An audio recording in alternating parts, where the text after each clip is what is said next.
From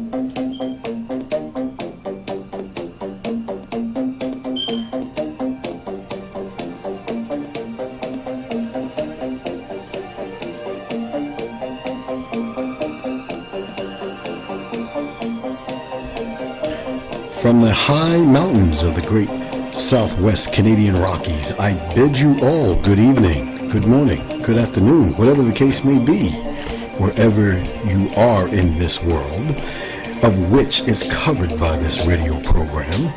Welcome to Dark Matter Radio. My name is Ronnie McLean, and we're going to have a very interesting program already, I can tell. We're going to dive deep into the infinite universe and all its possibilities. So hold on tight, grab a cup of coffee, some tea, whatever tobacco products you might be smoking, and settle in for a very, very interesting program. And of course, welcome to Dark Matter Radio. Your host, Ronnie McLean, and Thunder, and here again, we would like for you to subscribe down there for all the new listeners that are coming on here, and for you to hit that little bell to get some new content as it begins to coming out.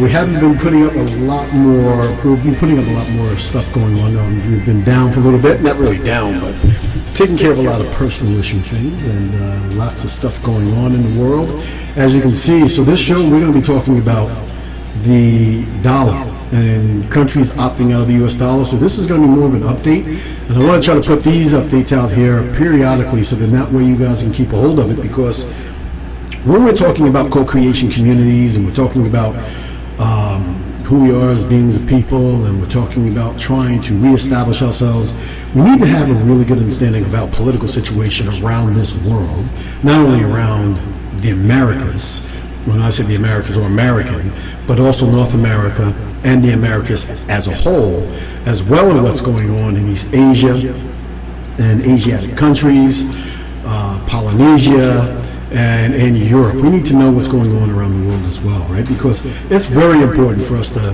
keep our minds understanding of what's happening all around us. So I know a lot of people are talking about, the personal economy here in the United States, how to get rich and all kinds of different things, but if you're not following, a lot of the political aspects of things and how these countries are putting themselves together and what their tracks are, you can be very easily lost in trying to figure out what's exactly happening with your own personal finances and how things can actually change in a day. So yes, click that subscribe button. We do appreciate you being here. We also appreciate the people on Daily Motion, and we also appreciate the people on Blog Talk Radio.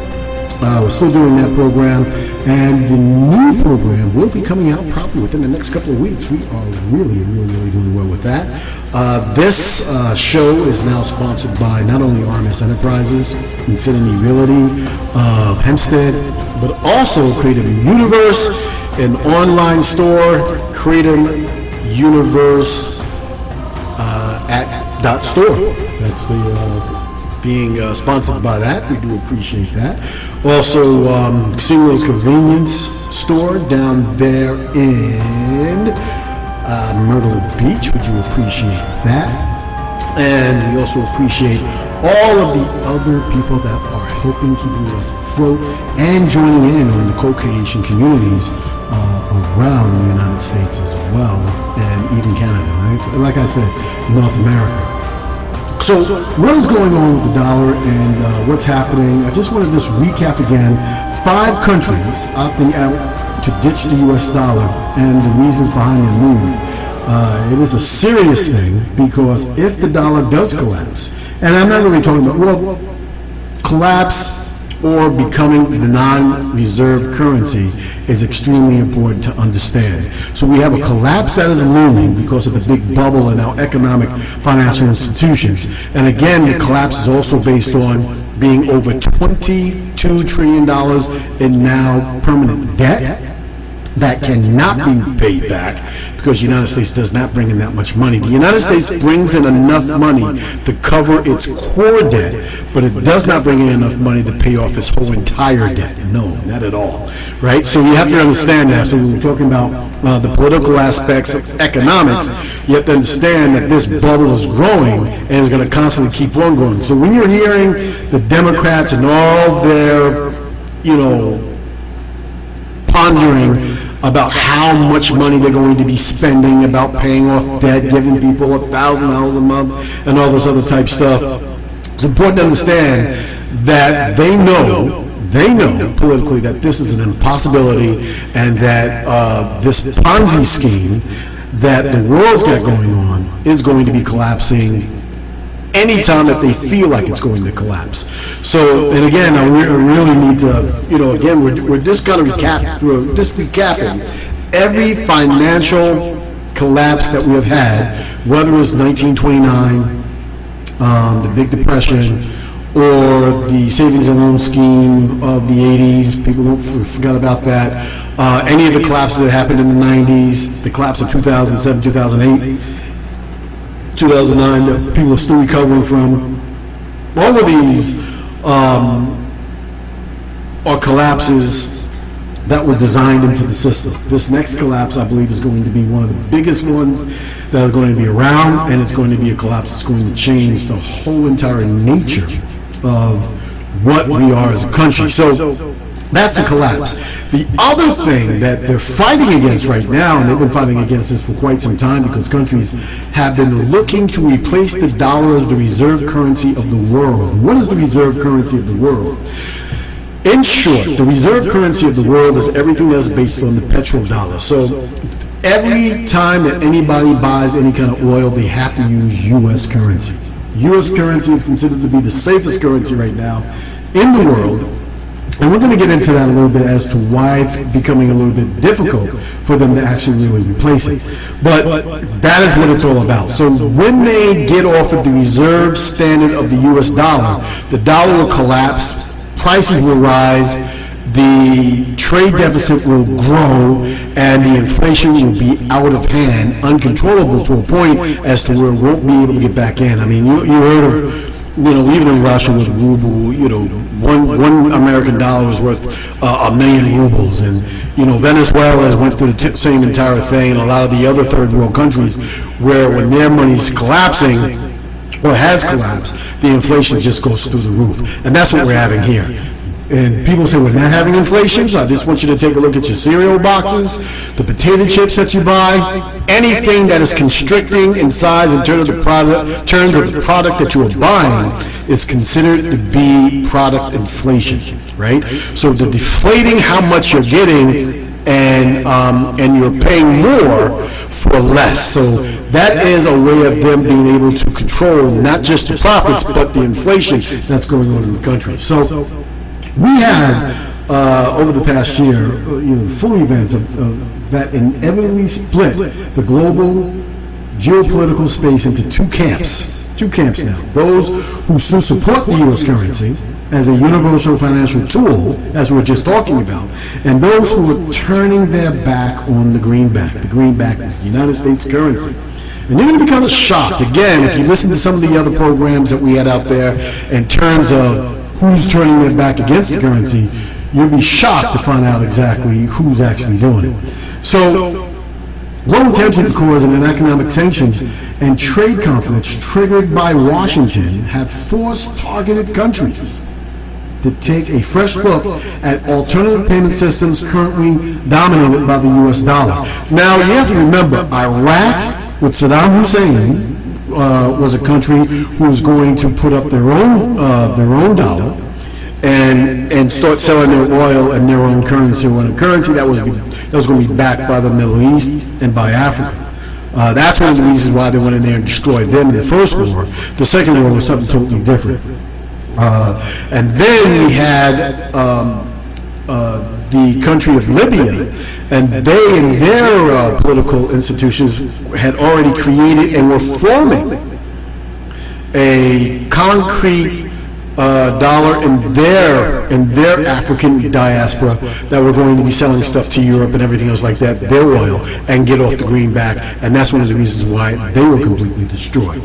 So when you're talking about trying to change world currency, you're talking about war, period, end of story, because the United States and a lot of these global factions do not want to change from the current system that they have in place now, which will take the power away from a lot of the European nations and bring them into more of the Asian type nations, or Asiatic people, and that includes Russia. But all of those is really the same continent when you look at the map, even though they break it up, different continents. But that's a story for another day as well.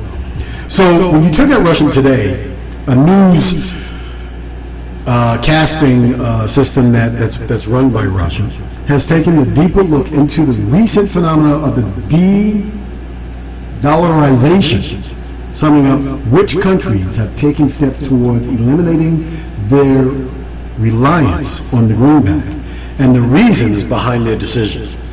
Well, as we already know, China, the ongoing trade conflict between the United States and China, as well as sanctions against Beijing, as biggest trading partners, have forced China to take steps towards relieving the dollar dependence of the world's second largest economy.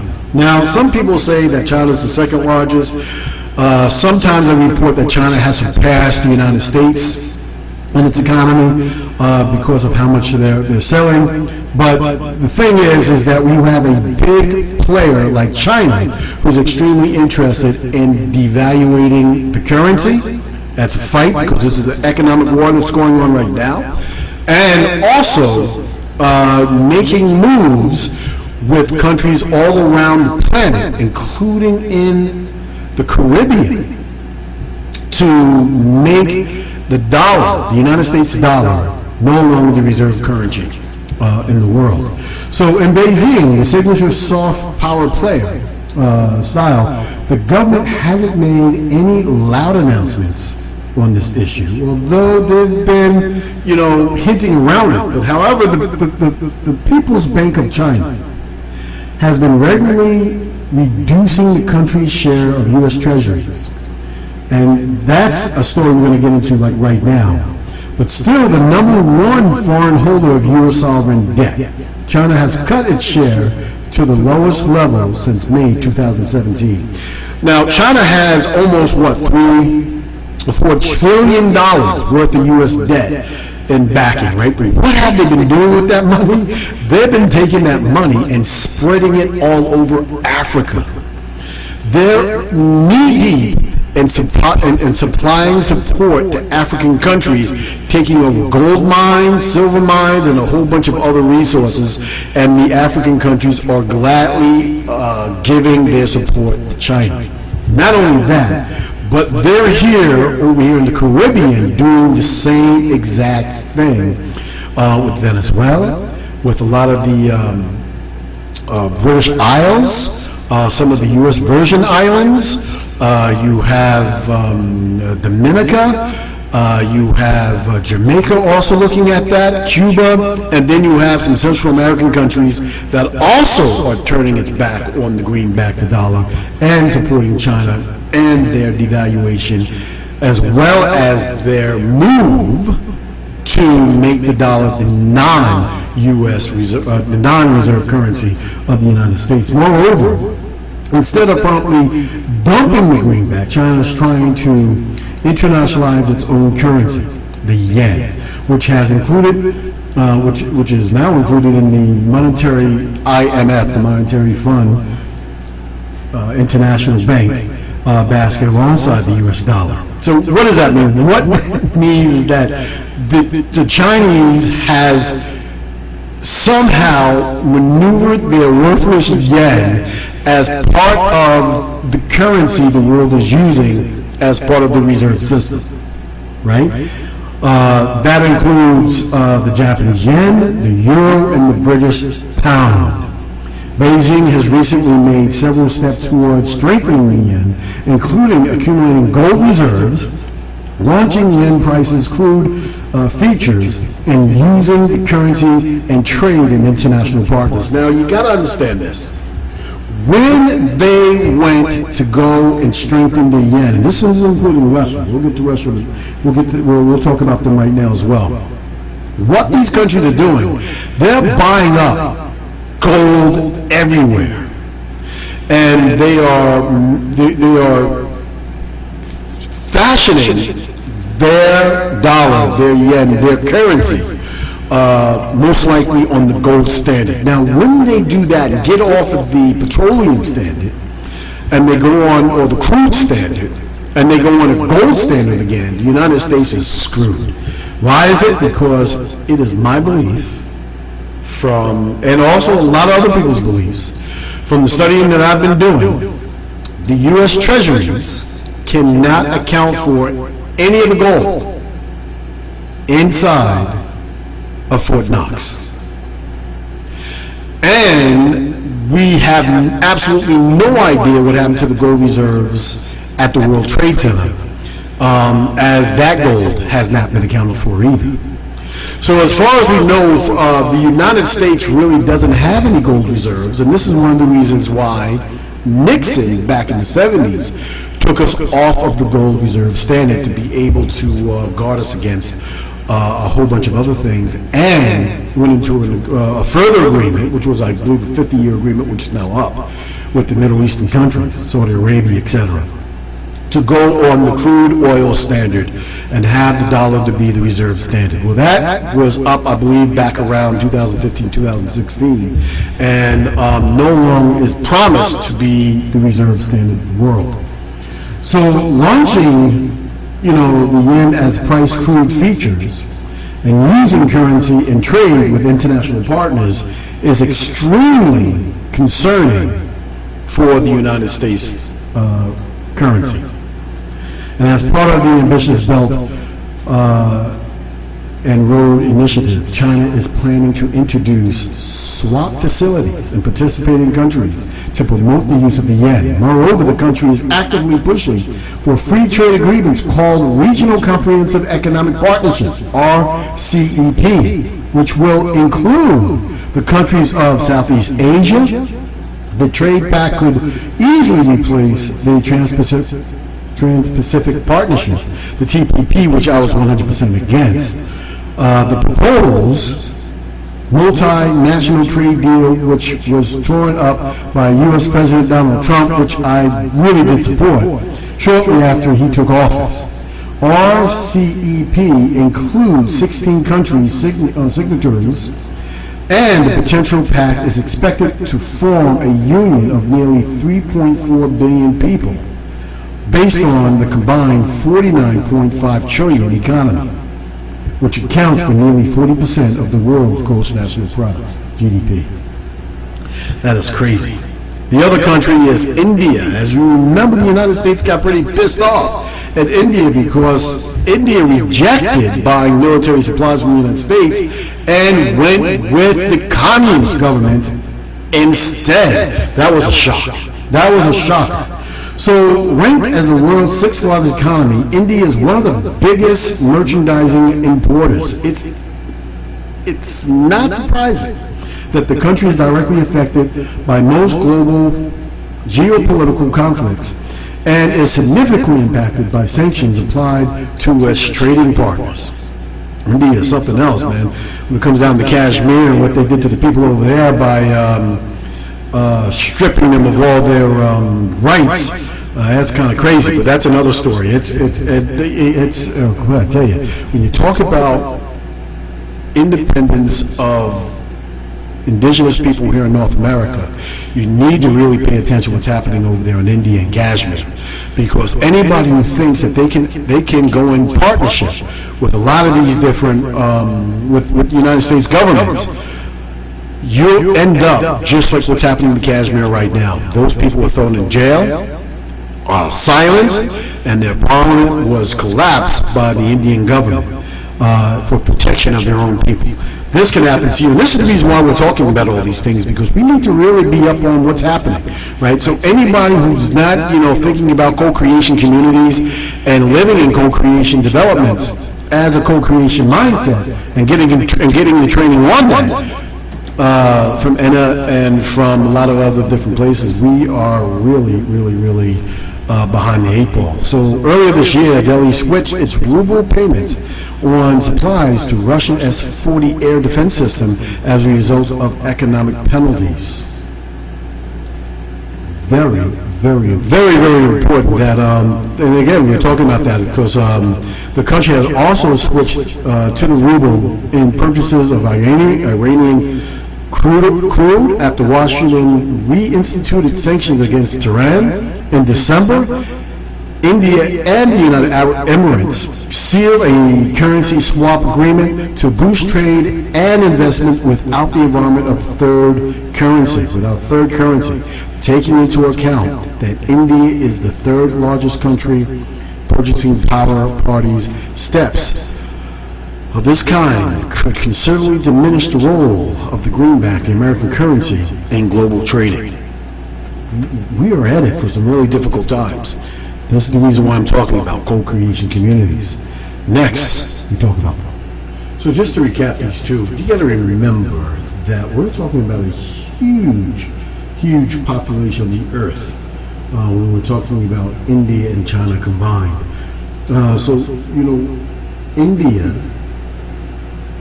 has how many about?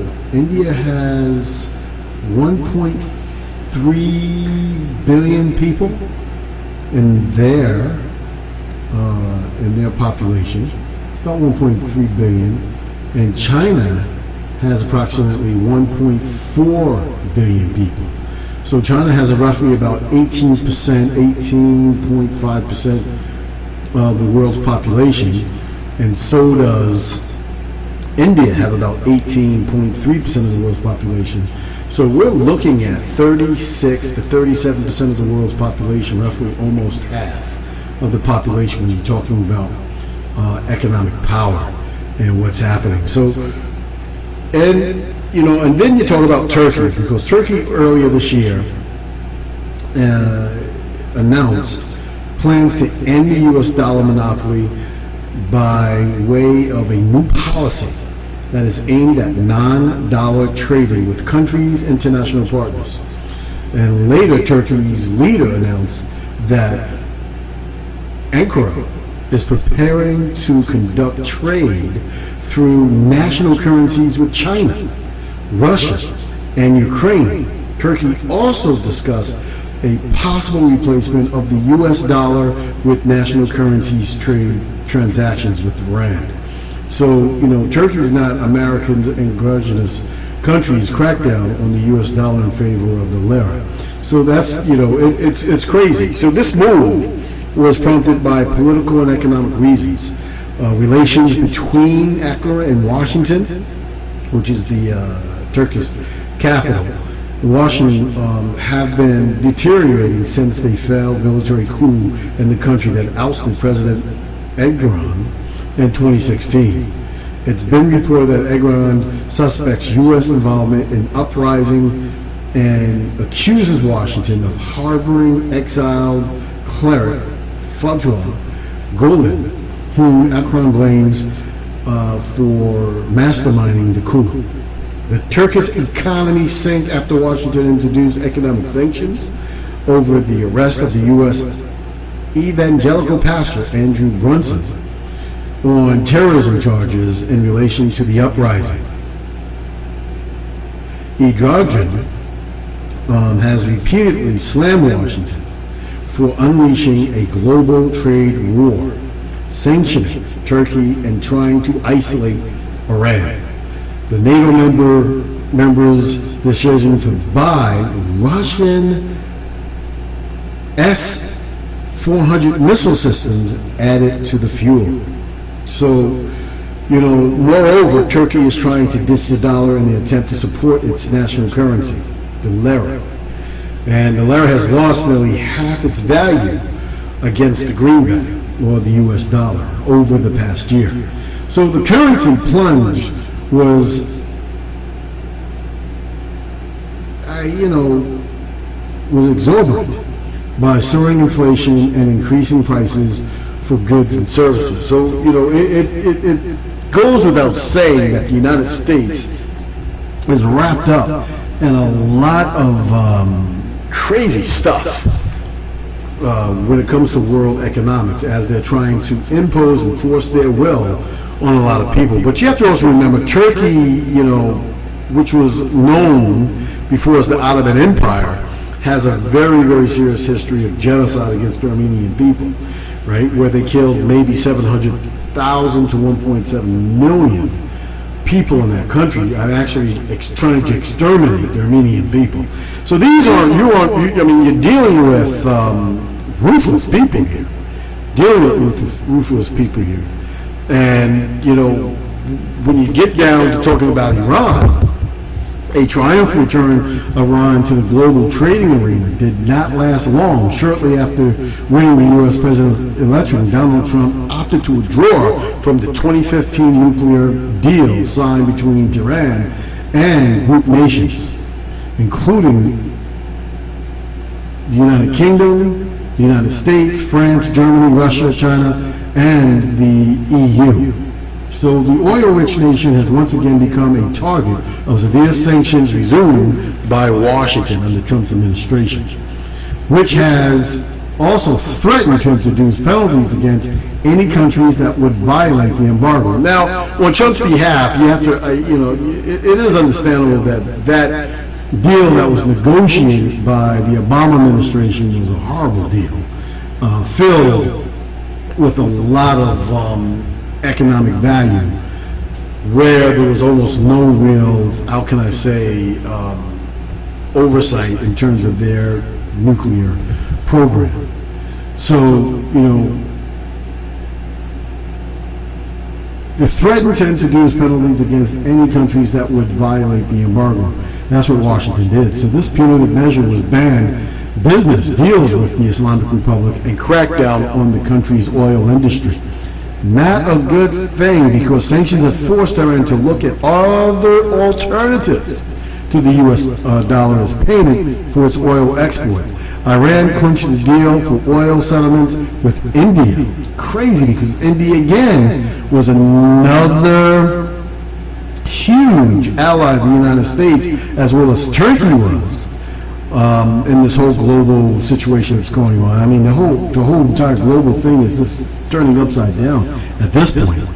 So using the Iranian rupee, right? So it's also negotiated a barter deal with negotiating Iraq. So Iraq is getting into the deal as well once again.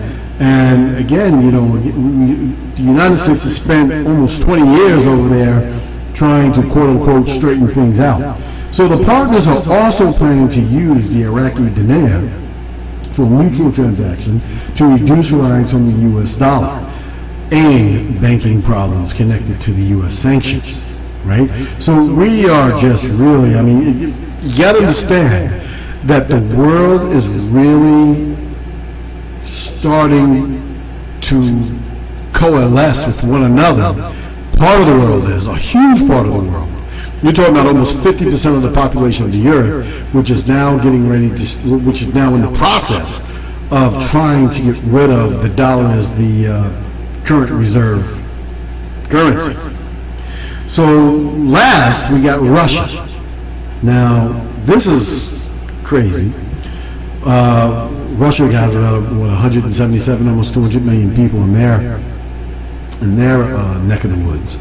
President Vladimir Putin said the U.S. is making a colossal strategic mistake by undermining confidence in the dollar. Putin has never called for restricting dollar transactions or banning the U.S. currency. However, Russia Finance Minister Aten Salavo said earlier this year that the country had to dump its holdings of U.S. Treasury in favor of more secure assets, such as the ruble, the euro, and precious metals. So a lot of these countries are going towards raw metals and gold in order for them to boost up their current currency. And remind you, there is nowhere that we can say that the United States can ever even come close to backing the dollar with their gold reserves, because it looks like they may not have any. So the Russian country has already taken several steps towards de-dollarizing the economy due to constantly growing burden of sanctions that have been introduced since 2014. Over a number of issues, Russia has developed a national payment system as an alternative to SWIFT, Visa, and MasterCard after the U.S. threatened tougher new sanctions that would target Russia's financial system. So, I mean, they're playing with a lot of fire here, because if this is successful, I tell you, we're looking at something that's going to change overnight, and we'll get into that in preceding shows. But Russia is phasing out the U.S. dollar in military contracts in favor of local currency, according to the trade minister. So far, Moscow has managed to partially phase out the greenback from its exports, signing currency swap agreements with a number of countries, including China, India, and Iran. I'm not going to let you forget that also includes places in Africa and South America, as well as the Caribbean islands, right? That's in our neck of the woods, right? And don't forget Cuba. Russia has recently proposed using the euro instead of the US dollar in trade with the European Union. So once a top 10 holder of U.S. sovereign debt, Russia that is, has all but eliminated its holding of U.S. treasuries. So Russia did the same thing what China is doing now. They had completed dumping the U.S. treasuries by going out and spending all that money and helping a lot of African countries and Caribbean countries by giving them tens of millions, billions of U.S. dollars. And Moscow has used the money to boost its nation's foreign reserves and to build up its gold stockpile to stabilize its rule. So before the rule meant nothing, now probably has high gold in the United States, Southwest Canadian and Rockies. this is, Good evening. it's becoming a serious situation. Whatever the case When may you're be, looking at wherever all of the things that's going on with the greenback which is and covered with by Russia. this radio So these are the 5 top countries that are opting out to ditch the U.S. dollar, and the reason behind their moves, right? So it's been pretty difficult. Very interesting program already. It's been pretty difficult for them to do this only because of what the Reserve, the Federal Reserve, has done in terms of cutting interest rates, now raising the interest rates, making the dollar a little bit more, how can I say, safe. But every currency around the world has lost more than 50% of its current value over the last 40 to 50 years. So, you know, in the preceding show, the next show that we'll have dealing with this is when will the dollar collapse? And what would it look like? And it's not going to look too sweet, not going to look too pretty for a lot of the people in North America or anyone that is holding U.S. currencies.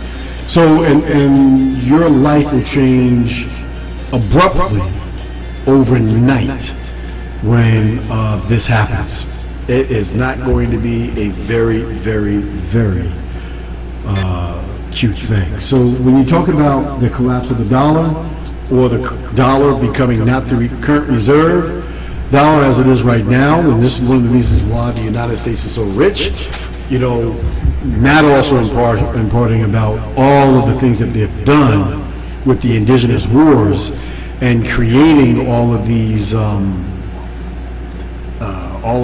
populations that have been, well, the singular population here within the United States, when they committed to killing almost, 100 million people and collapsing the indigenous civilization here, and then using them as free labor to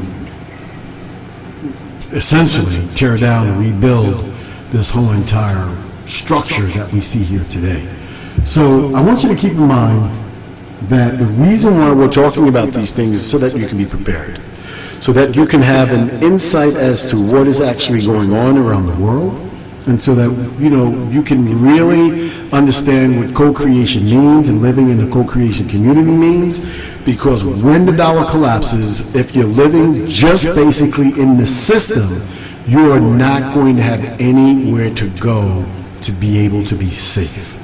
This is the reason why we are concentrating so hard in building these co-creation communities, so that way people out there will be able to not be affected as much as it would be if they are caught in a situation where the U.S. Treasury implodes or the Federal Reserve implodes, the whole entire system, and the dollar collapses, or if the other half of the population of the world really does gain traction and kills the dollar as the reserve currency of the world. You have to understand these kind of political, economic factors that go into your everyday living and how you're going to be living when something like this does occur. So I can understand how everybody is running around, and how you can get rich on the internet, how you can get rich on YouTube, how you can go to all these different types of stuff, start your own businesses and all that other type of stuff. Means absolutely nothing if you're linked into the system. This is the reason why when we talk about reparations, we talk about all of these other different factors that a lot of the quote-unquote black population, quote-unquote African-American population, and even the original indigenous population is talking about in terms of trying to be self and independent.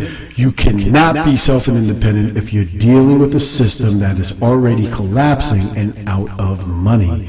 And on the other side, dealing with a system that's going to not be the reserve currency when all of its power goes. The only thing that will be there and be left for this system to do is to commit all-out war in order for it to save itself, right? And when you're looking at the larger picture of the whole entire situation, it gets really, really, really deep in as to why you need to know exactly what your heritage is, where you're coming from, and what does indigenous really mean. Who you really are as beings of people. And I'm talking about the carbon-based beings, even any other beings that are on this planet, who they are, where they are, what it all means, and why all this stuff is really happening. So this is what we talk about here on Dark Matter Radio. This is why we are talking about, an infinite universe and getting deep down into who and what we are as beings of people, so that we can truly be prepared. So what are some of the ways that you can be prepared very quickly? And some of the ways is one, if there is a major collapse, you need to be able to be self-sufficient unto yourself for at least 6 months, and you won't 6 months to maybe 2 to 3 years, and you won't be able to do that totally and solely on your own. You need to do that in the co-creation community. So like-minded people need to be able to get together and be able to begin to start understanding what it is to build these co-creation communities and begin to start working together. This is the reason why we provide training. This is the reason why we provide presentations. This is the reason why we're out there helping communities and people understand who and what they are, so that they can find the love within inside of themselves to be who exactly and what they are. And if you don't, I mean, you try to live your head in the clouds as though none of this stuff is going on, you're going to find yourself in a very precarious situation. So, one of the things I say about the end times, the reason why people look at it as the end times is because at the end, you're just not prepared to deal with what's happening. That's it. And, whether you're a Bible believer or whatever the situation is, the universe is always giving you a chance to be able to prepare. That's why I'm here, to help you to understand that you need to prepare in a co-relationship, co-creation type situation in order for you to get past these difficult times. I have to also mention about this carbon 12, carbon 7 transition that we're going through. We're all going through that. We're all being affected by it.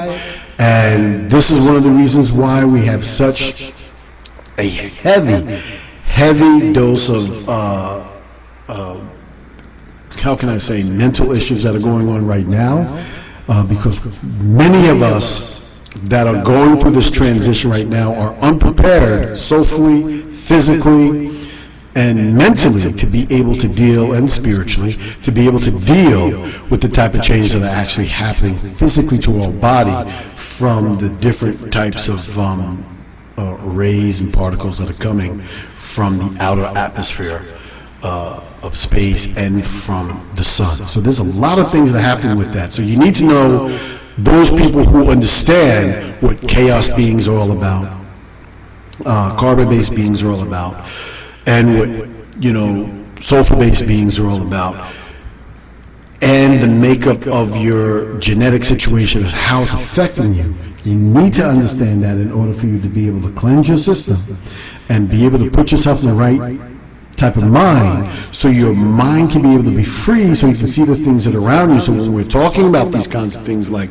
dollar collapses or the end of reserve currency and environmental disasters, you'll be able to think a lot more clearly and be able to see a lot more things that are going around you in your present being. So it is very important for us to do that, because we are great beings, we're lovely beings, and although there's a lot of things that are happening, it doesn't mean that there isn't any hope. The hope is already built deep down within inside of you. This is who you are. That God presence upon which the universe is put inside of you, it is going to be the freedom for us all. And this is the reason why the co-creation community, the co-creation mindset, is the mindset upon which the earth is, the people of the earth, the beings of this earth, regardless of who you are, is going to be able to help save us all. So, there's a lot of people that are still stuck in that mindset of racism. I'm experiencing that almost every single day. I see exactly what's going on. It's difficult to see, because it seems as though that mindset with everything that's going on should have dissipated a long time ago. But we are faced with a lot of old adjectives in terms of people just not understanding what's happening to them, right? People not understanding what's happening to the environment, right? People just not understanding what's happening to this whole carbon-7, carbon-12 transition that the beings of this earth is going through. And so whether or not, if you consider yourself to be a white person, Hispanic person, or a carbon-based being, it's important for us all to understand that we're all going through this transition. And a lot of us will be able to make it. A lot of us will not be able to make it if we do not do the things that we need to do to take care of our internal systems, and also our bodily systems, and also our kundalini system, upon which our new being is going to be fitting into. So keep in mind, all of these things are happening now, right? So when people are saying, oh, it's coming, I'm telling you right now, it is already here. It's already here. So there you have it. We will get back on with you again in Dark Matter Radio and talk about a lot of these other great things that are happening on, and about this, possible great collapse that might be coming, and for us to be able to really prepare ourselves. I am very happy right now to be living in these exciting times and going through the changes that we're going through, because it is very, very moving to see that we all have chosen to be here at this particular time in history of the earth, going through the changes that we're going through, and having a chance to be able to save us once and for all as beings of people that are living on the earth together. I think that this is the first time and cosmic history of this planet that there are so many different types of beings that are on this planet that can actually be saved at the same particular time.